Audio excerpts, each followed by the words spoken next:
Hello, and welcome to Physical Education. My name is Jennifer Burkhardt, and I will be your child's PE teacher this year. I've put together a slides presentation with some important information on how we will navigate PE throughout the course of this year. But first, a little bit about myself.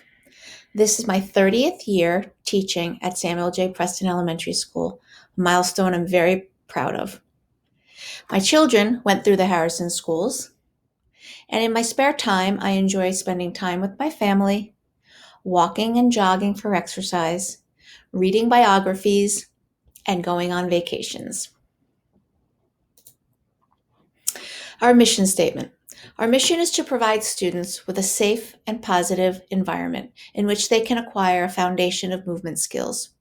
Students will gain confidence in their ability as movers and experience the enjoyment and the value that comes from physical activity.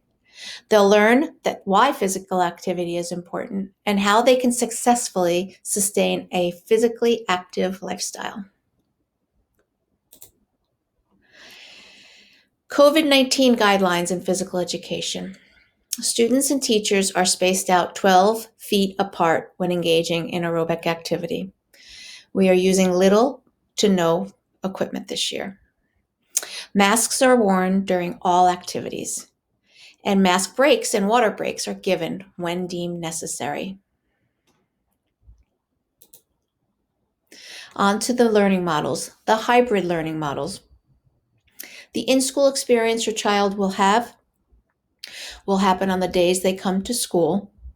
The current areas of learning are, but not exactly limited to, health-related fitness, rhythm and dance, and locomotor movements. The virtual experience, when they are home, students in kindergarten, first, second, and third grade will be using Seesaw as their platform, and fourth and fifth graders will have assignments on Google Classroom that they will check each week. For the 100% virtual students, those students who do not come to school at all, there will be 2 asynchronous lessons provided for them weekly. One they can access on Tuesdays and one they can access on Thursdays. Those lessons will include movement opportunities that can be accessed from home. And as I mentioned before, kindergarten through third grade can find their lessons on Seesaw. Fourth and fifth graders are using Google Classroom.